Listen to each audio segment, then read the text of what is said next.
Welcome everybody to the Compton Edition podcast, hosted by James Taboo Jones, Jamel McMizzle Jones, where we give you our perspective on cultural and current events in our community. Born and bred here, we showcase the great works as well as shine light on some of the things that's done in the dark. We touch on race, religion, politics, relationships, economics, black business showcase, police brutality. I mean, you name it, we touch it. Everything that affects us in our community. So tune in, sit back, relax, and enjoy these next moments with us. Compton Edition Podcast. Let's go.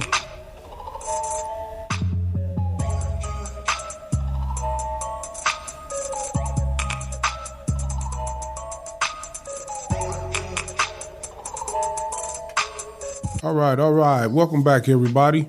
This is the Compton Edition Podcast. Yes, sir. We back at it again.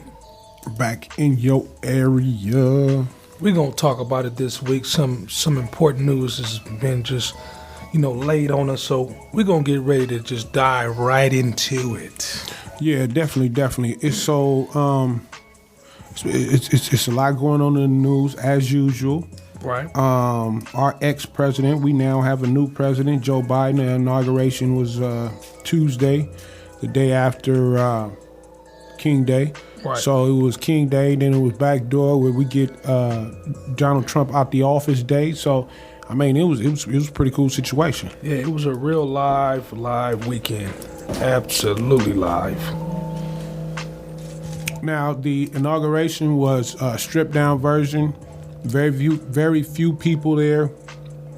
Usually they had thousands upon thousands of people there. I think they might have had 200, maybe a little more than 200 people there with the spacing and the social distance and all that good stuff. What you think about that?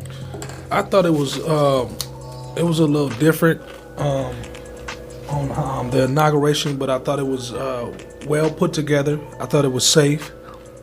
Shouts out to the African American girl that's 22 that read the poem. That was some significance, and that was really good. And it was good to see Obama and his wife looking really good. He's stepping out, in some nice threads, and they represented the country well. They represented us. Right. President Bush was there. Yeah. One of the Bushes was there, and his wife. He showed up. Trump was not there.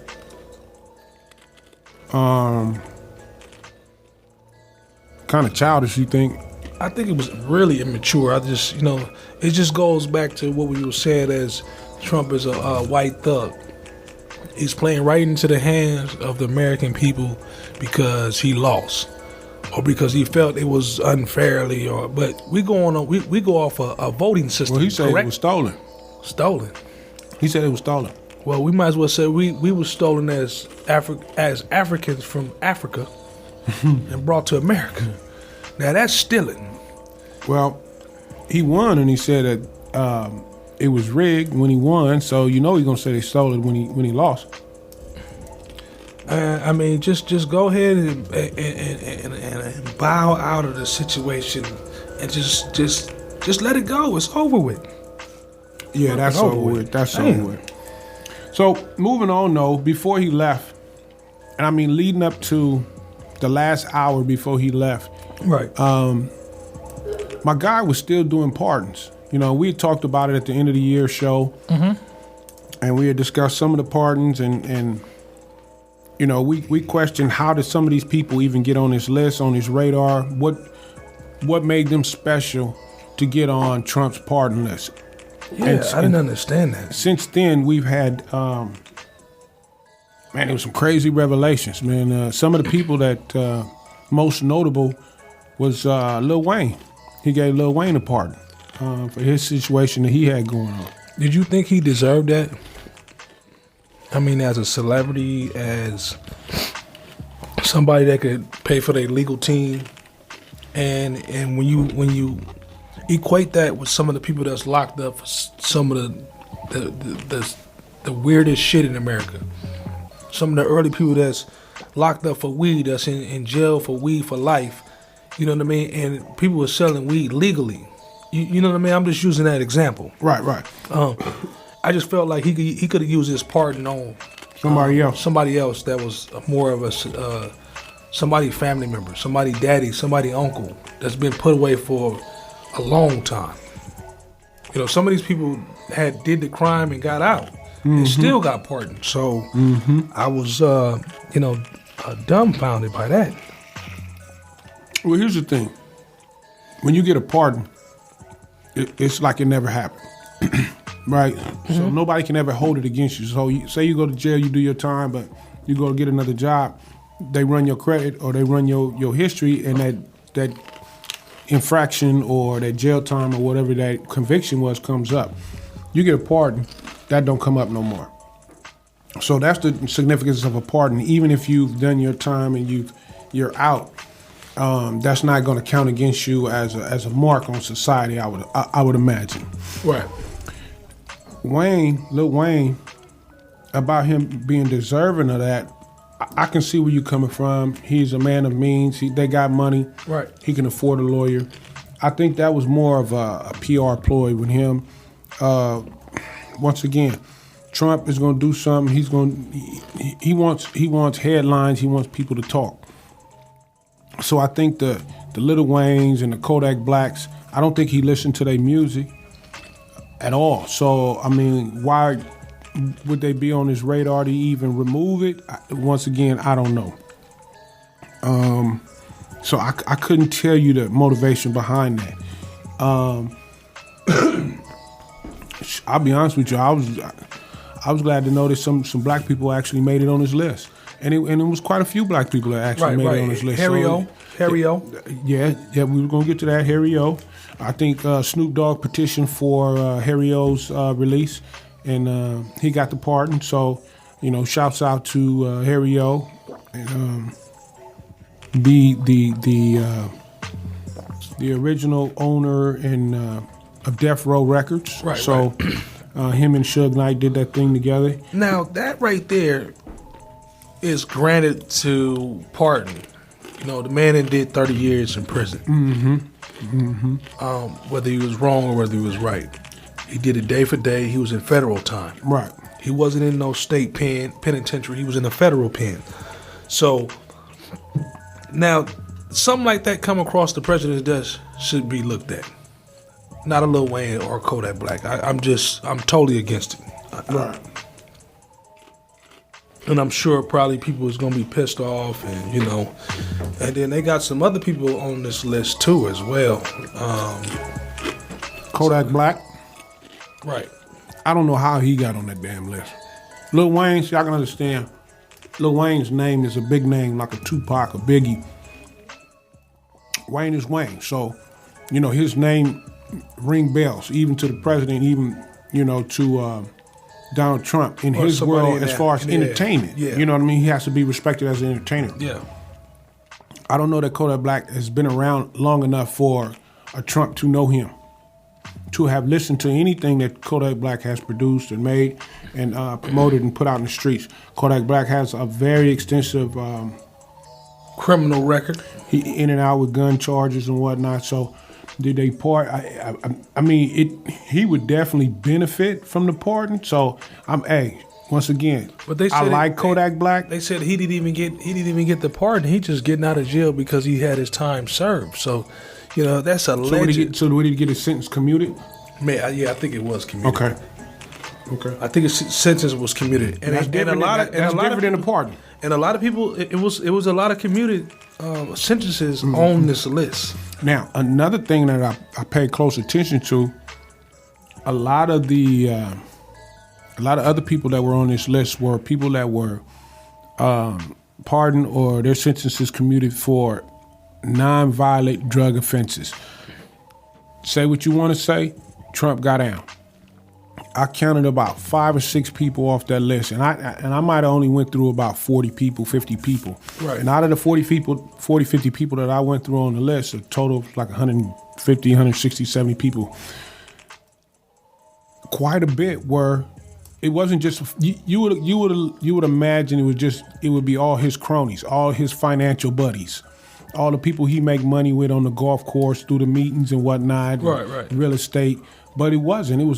It was quite a few non-violent drug offenders, people that were locked up for either doing big drug deals or whatever the drug deal fraud size. schemes or stuff like that.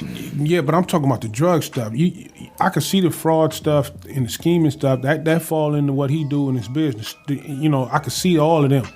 But the drug offense stuff sound like Trump smoked weed because he let a lot of weed sellers out. Yeah, I think he from time to time he toke. He may not be a heavy smoker, but I can guarantee Donald Trump has smoked the joint. I can see that. I know he has smoked the joint. I can see that. Because like you said, it was a lot of drug-related cases. Man, Obama didn't let that many people out. Now, one of the people, his name was David Barron. Trump commuted the sentence of a David Barron, who was sentenced to life in prison, in addition to 20 years for drug conspiracy charges. In 2017, President Obama commuted his life term to 30 years. So basically, he got sentenced to life plus 20. President Obama busted him down to 30 years.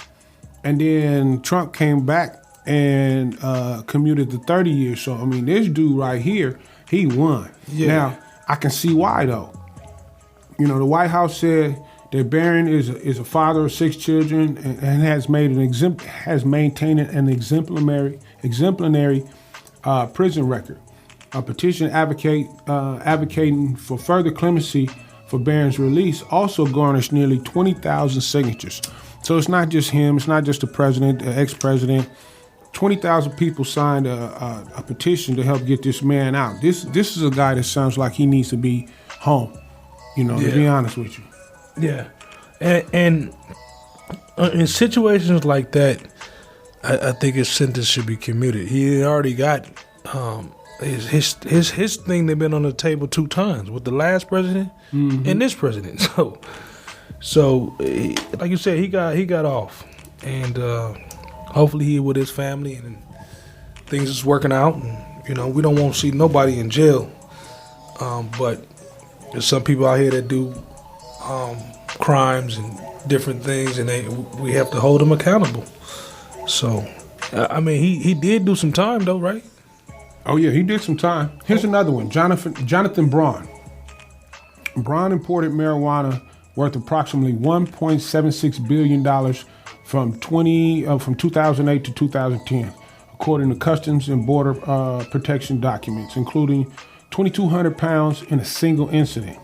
He pleaded guilty in 2011 and served 5 years of a 10-year sentence for conspiracy, imported marijuana, and to commit money laundering. Trump commuted his sentence. Now, he did his time already, but once again, he commuted his sentence. This dude moved $1.76 billion worth of weed in 2 years. My guy was getting it in. All the way in. 1.76 billion. I mean, one of his drops was 2,200 pounds. Oh my God. Lord. Was he white? He said Jonathan Braun. Braun. What is Braun? Braun sound white to me. Yeah, because Braun. Braun. Being able to drop off 22 pounds at one location, let alone 1 pound, had to have a whole secured operation going on. Well, whoever this dude is, through 2008 or 2010, I pretty much probably touched some of his product. But shit, Kodak, like everybody touched some of his motherfucking Kodak Black was only sentenced to 46 months in federal prison. It ain't shit. Yeah, but when you go somewhere, and I don't think Kodak Black or Wayne even care about their records, because they're not in a position to go. They're not going to go look for a job. Right. So I don't think they really give a shit if somebody run their record. Right. But to somebody and you run their record, and even if it do come up, you got a piece of paper, a get out of jail free card from the president. Right. You good. Just the fact that you was on their radar, on the president's radar, you good with whatever company that is. Trust me. Yeah. I just think, you know what I'm saying, like I'm telling you, since we was talking about the Harrio situation, you know what I mean, do the government pay him back, you know what I mean, for all those years that he's been down? Do he get a piece of check, or he just come out flat broke? I doubt if Harry O come home flat broke. No, that's it. Snoop Dogg was instrumental in lobbying for Harry's composition release. Okay. Nah, he probably had a stack of money put somewhere, you know what I mean? And yeah, like you said, they not broke. I'm pretty sure they put his cut when they sold Death Row, when they sold the catalog or whatever that was, whatever that original agreement or whatever that original company was. You can best believe that man got his cut. Trust me. Didn't nobody get their cut. He got his cut. Right. Excuse me. Lil Wayne. So let's look at Lil Wayne. Right. Lil Wayne was also granted a pardon. He pleaded guilty in December to a federal weapons charge after he carried a handgun from California to Florida on his private jet. Now, due to past felony convictions, he is barred under federal law from possessing firearms. The charge carries a maximum sentence of 10 years. Carter was frequently expressed support for Trump and recently met with the president on criminal justice issues. Sound like he commissioned for his own pardon. Right. It seemed like he lobbied long time ago. Go Lil Wayne. That's right, Lil Wayne. For you to have a meeting with y'all can say what Trump. y'all want to say about Wayne and what he looked like, what he sounded like, and all this, that, and that. That man went and took care. He went and took care of his business. Absolutely. Directly. He ain't had nobody petition for him. He ain't. Man, look, check this out. We're gonna hide this under criminal justice, and guess what? We can start with me. Well, I'm glad Kodak Black name is Kodak Black because his real name is Bill Capri. What type of fucking name is that? Yeah, Bill Capri. Okay, yeah, real nigga shit right there, boy. Real. And nigga. his situation was Kodak Black, whose legal name is Bill Capri, was sentenced to 46 months in prison on federal weapons charges in 2019 after admitting that he had falsified information on federal forms to buy 4 firearms. The rapper obtained 3 guns, a 9mm, a .380 handgun, and a semi-automatic Mini Draco. He received a pardon. So, okay. Weapons charges. Rappers and weapons. Right. You know, we talked about that recently, too, with the rappers and how many rappers have died. And most of them are dying to gun violence. And here we have 2 rappers. Most of the damn lyrics that we was listening to the other day, all the rappers that we was listening to, the ones that passed away, was talking about Draco this, Draco that, kill this, kill that. We did notice in all these... That was like a pattern. I don't know if that's how they had chopped the video. All these young men videos have a bunch of guns. And, you know, it's an old saying. My grandmother used to say it, and I'm pretty sure a lot of our people know it too. You live by the sword, you die by the sword. And sometimes, even if you ain't living by the sword, but you faking and shaking like you living by the sword, shit. Look like a duck, walk like a duck, quack like a duck, you gonna think it's a duck. If you act like a gangster, walk like a gangster, and talk like a gangster, sooner or later somebody gonna test that gangster. Absolutely gonna test it. I mean, you know how it go. You grew up in the 80s. You went to school in the 80s. You went to school in the turmoil city of Compton, where there was Pyrus and Crips, and you experienced it all. Taboo. Sooner or later, you're going to have to get in. Yeah. So somebody going to test you, you know what I mean? Somebody's going to test you completely. And I'm going to keep it 100. I got involved with the bullshit, but I wasn't no dummy. You know what I'm saying? I stayed cool with my education and my classwork. So... I don't know, man. I try to avoid it as much as I could. But once I got involved, you involved. So, you know, it's always a better way. I always knew that this wasn't what I wanted to do all the time for the rest of my life. I didn't want to be no 50-year-old crip. So yeah, because I don't think it's no retirement with that, right? It was just exciting at the time because all the girls that you wanted liked the gangsters. They liked the gangbangers in school. So that was the cool thing. But past that, I mean, shit. You sign up and you have to get down and do what you got to do once you sign up. But I knew I didn't want to be no old ass crip. Right. And I don't think there's a lot of people out here would want to be old crips neither. But like you said, all the girls and everybody was liking that shit. It was a fad. it was a fad, but it was also a lifestyle too.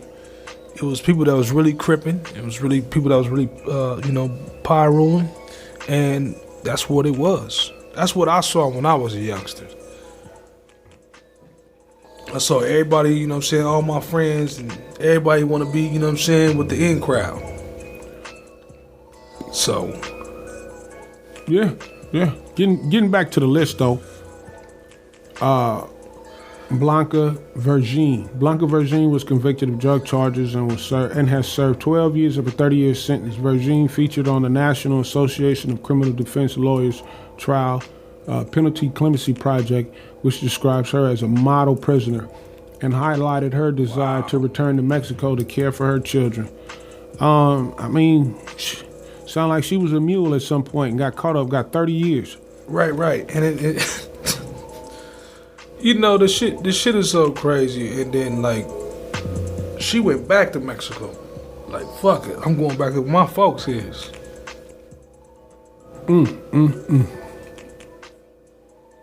Wait. Ooh, shit. Hold on. I found a good one. Shalom Weiss. Shalom Weiss. SHALOM. Or is that Shalom? I'm sorry. I'm not Jewish. I'm not trying to be disrespectful. So maybe it's Shalom Weiss. Right. WEISS.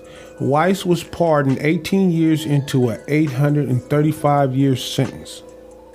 Believed to be the longest ever white-collar prison sentence for his role in setting up an insurance fraud scheme. He received support from Alan Dershowitz and Jay Sekulow, who also sent letters to Trump. Alan Dershowitz. Whoo. Yeah. We talking long Jewish money right here, partner. Yeah. They gave this fool 835 years.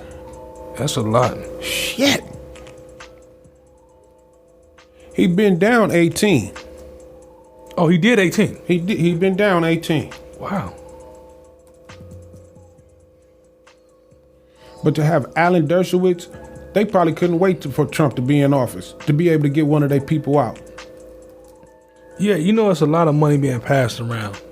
Man, we talking long money, bro. It's a lot of money, man. That's what it sounds like. It sounds like a whole hell of a lot of money. 835 years. Damn. He must have told them up. Yeah, he had some held over their head. You know what I mean? Because sometimes we could be in them back rooms. I mean, but they said it went down in history as to be the longest ever sentence for a white collar crime. Period. In the United States. Period. In history. Right. That shocked me because I was like, damn, could the number be any bigger? Come on, man. How I'm gonna do 835 years? You might as well just say life. No, life ain't 835 years sound worse than life. Well, maybe the judge was mad and he's like, I'm gonna tell this motherfucker 835 That's 37 years. That's 37.2 lives. Ooh, that's a whole lot of lives. Grandma used to have this joke. She say, the judge gave the man life. The man say, Judge, I can't do life. So the judge looked at him, hit the hammer. Bah, don't worry about it, son. Give me what you can, and then we'll work out the rest. Don't worry about it. Just do what you can. A nigga looking like, do what I can. My God. He ain't trying to laugh, but that trying shit. to jump over the bridge. I'm gonna jump over the table. Yeah. You cracking jokes. My life on the line. Yeah. I might as well fuck everybody up in the courtroom if I'm gonna do what I can. What you gonna do? Give me more time? I got 835. You already hit the gavel. What's another 20? Shit, nothing. Nigga, shit. She gonna send me some paperwork to myself like we just added on 20 more years. It gave me life already. So, as I'm looking over this list, as you was talking, I know you snatching different people out of this list. This list is very fucking disturbing. It is, bro. It makes sense to me, though. I ain't gonna lie. It makes sense. I just see bad shit. Like, you know, he letting his people out, but in the midst of letting his people out, he letting out some. He's spreading it around. He ain't, like I said, I would have thought he would have been letting out all his cronies, all his financial buddies, and that kind of shit. It looked like he just did half. But he not half community. He half part. Yeah, he letting some black people out. He letting a lot of the weed people out. Right. As long as you didn't nobody get hurt. He looked like he kind of admired. Oh boy, they had the $1.76 billion in weed. He like, okay, he cool. I'm gonna let him out. If he's smart enough to move that much weed in 2 years, he deserved to be out. Yeah, he deserved to be free. He only did 5 years anyway, so he had a hell of a lawyer. They had him under money laundering too. That Jonathan Bruin. Yeah, they had him under money laundering too. Shit, they only gave him 5 years. He had a hell of a lawyer. Hell of a lawyer. You got customs on you? Bro, I used to work for customs in college. Right. That's a thorough investigation. And trust me, they got all day.